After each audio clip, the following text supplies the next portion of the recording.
اس مہنگائی کو لے کے تو یہ بتائے گا کہ لوگ ابھی بھی نہ گھبرائیں، اور کیا یہ کوئی طوفان تھمنے والا ہے، یا جو بتایا جا رہا ہے کہ شاید 2022 میں بھی لوگوں کو اسی صورتحال کا سامنا کرنا پڑے گا؟ کیا دیکھ رہے ہیں سر آپ؟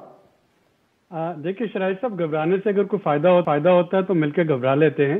میرا خیال ہے کہ گھبرانے سے فائدہ نہیں ہوگا. اس وقت آپ کے بجٹ پروگرام میں بھی آپ کو یاد ہوگا میں نے کہا تھا کہ مہنگائی جو ہے وہ اسی طریقے سے بڑھتی چلی جائے گی یہ کووڈ کے دوران. ہاں البتہ حکومت کی ان اسٹریٹجیز کی طرف دیکھنا پڑے گا کہ حکومت پرچیزنگ پاور بڑھانے کے لیے کیا اقدامات اٹھاتی ہے، لوگوں کی قوت خرید بڑھانے کے لیے، یا سوشل سیفٹی نیٹس کو کس قدر وہ مستحکم کر سکتی ہے. جو مہنگائی کے اس وقت فیکٹر ہے، آپ ڈالر ہی کو لے لیجئے. ڈالر اس وقت سینٹیمنٹس پہ چل رہا ہے. سعودی عرب نے جو ڈیفرڈ پیمنٹ پہ آئل دینے کی جو پیشکش کی تھی، ڈالرز رکھوانے کی جو پیشکش کی تھی، وہ ابھی تک مٹیریلائز نہیں ہو پائی. جب اس کی اناؤنسمنٹ ہو گئی تو فوری طور پہ بہت سے ایکسپورٹر جنہوں نے کہ اپنی ایکسپورٹ پروسیڈ جو تھی وہ نہیں لے رہے تھے، وہ انہوں نے منگوانی شروع کر دی پاکستان میں. لوگوں نے جو ایل سیز روکی ہوئی تھی وہ کھلوانا شروع کر دی. آپ نے دیکھا کہ ایک دم سے روپے کی قدر میں اضافہ ہوا. لیکن ایک ہفتے کے دوران پتہ چلا کہ ابھی تو سعودی عرب سے ڈالرز آنے ہیں اور وہ ابھی تک نہیں آئے ہیں. کل ہی سعودی حکومت نے اس بات کا اعادہ کیا کہ وہ اپنی پیشکش پہ قائم ہے اور بہت جلد وہ ڈالر ٹرانسفر کر دیں گے. لیکن وہ جب کریں گے تب کریں گے. تو تب تک ظاہر ہے کہ سینٹیمنٹس جو ہیں وہ روپے کے خلاف جا رہے ہیں. تو ایک ہفتہ ہم نے دیکھا کہ روپے کی قدر میں مستحکم رہی، پھر وہ دوبارہ سے گرنا شروع ہو گئی. دوسرا جو اس میں فیکٹر ہے وہ آئی ایم ایف کے ساتھ نیگوشیشن کا ہے، جو کہ براہ راست جیو پالیٹکس سے جڑا ہوا ہے. افغانستان کی جو سچویشن ہے اور اس میں پاکستان کا جو سٹینڈ ہے وہ چونکہ امریکی سٹینڈ سے مطابقت نہیں رکھتا، تو جب تک وہ مطابقت نہیں رکھے گا یا جب تک امریکہ کو پاکستان کی دوبارہ ضرورت نہیں پڑتی، آپ دیکھیں گے کہ فاٹف میں بھی پاکستان کو دشواری کا سامنا کرنا پڑے گا، اور آئی ایم ایف کے ساتھ مذاکرات بھی شاید اتنی جلدی کنکلوڈ نہ ہو.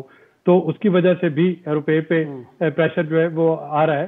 تو یہ سارے مل کے پاکستان میں امپورٹڈ مہنگائی کو مزید بڑھا دیتے ہیں، خواہ وہ پیٹرولیم پروڈکٹس ہیں، وہ گیس کی قیمت ہے، وہ خوردنی تیل ہے.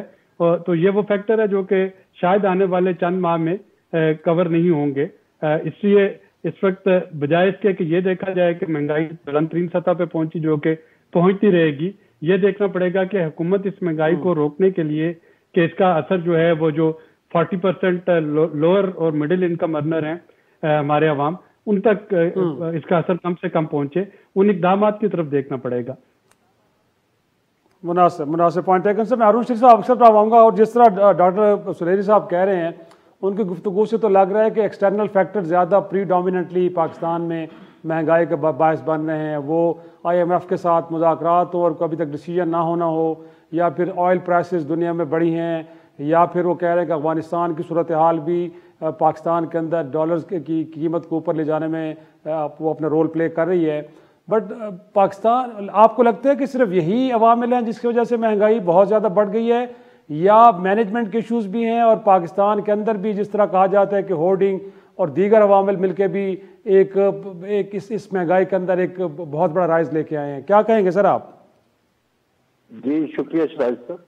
اس بات کو آگے بڑھاتے ہوئے سب سے پہلی بات جس پہ آپ لوگ ابھی گفتگو کر رہے ہیں وہ تو یہ ہے کہ جب بھی کسی ملک میں پالیسیز کا تسلسل نہیں ہوگا اور بے یقینی کی فضا ہوگی تو لوگ جو ہیں وہ کیپٹل کو ایسٹس میں کنورٹ کرنا شروع کر دیتے ہیں، کیونکہ ان کو آپ کی معیشت کی سمت نظر نہیں آ رہی ہوتی. یہ جو ہم بات کرتے ہیں کہ ابھی آئی ایم ایف کا فائنلائز نہیں ہوا، یا ہم نے جہاں سے باہر سے سعودی عرب سے پیسے لینے تھے، یا کوئی اور چیز تھی، جب ان چیزوں کے اوپر یہ چیزیں مٹیریلائز ہوتی نہ دکھ رہی ہوں تو لوگوں کے مائنڈ کے اندر ایک فیئر آف ان نون آتا ہے، جس کی وجہ سے یا تو وہ ڈالر خریدتے ہیں یا سونا خریدتے ہیں یا فزیکل ایسٹ ایسے خریدتے ہیں جن کو اگر ضرورت پڑے تو بیچا جا سکے، نہ کہ وہ لانگ ٹرم فکسڈ کیپٹل کی طرف انویسٹ کرتے ہیں. یہ تو ایک اوور آل فینومینا ہے کہ پاکستان کو ایک اعتماد کی فضا بحال کرنے کے لیے اپنی کمیونیکیشن کو ایک تو سچائی پر بیس کرنا ہوگا اور دوسرا بہت ریگولر رکھنا ہوگا وتھ سم کریڈیبل فیسز، نہ کہ ہر بندہ حکومت کا اس کے اوپر کامنٹ کر رہا ہوں. دوسری چیز اس کے اندر جو بہت اہم ہے کہ آئی انڈرسٹینڈ کہ یہ جو ایک گلوبل فینومینا ہے، کموڈیٹیز کی قیمتیں بڑھ گئی ہیں، کووڈ کا ایشو ہے, جو ہماری شپمنٹ کی کاسٹ اور انشورنس کاسٹ بڑھ گئی ہیں, اس کا تو آئے گا. لیکن جو اس کے اندر جو فنڈامنٹل فالٹ لائن ہے کہ ہمارا انحصار ایسینشلز کا, جیسے ہمارے ایڈیبلز ہیں, ان کا امپورٹ پر کیوں ہوتا جا رہا ہے. دیکھیے, جس بھی ملک کا انحصار امپورٹ پر بڑھتا جائے گا, یہ اکنامک فنڈامنٹل کی بات ہے, اور ایکسپورٹ اس حساب سے کیچ نہیں کرے گی تو آپ ہمیشہ اس کی کرنسی پر پریشر رہے گا, اور اس کی کرنسی پر جب پریشر رہے گا تو آبویسلی وہ مہنگائی میں کنورٹ ہوتا جائے گا.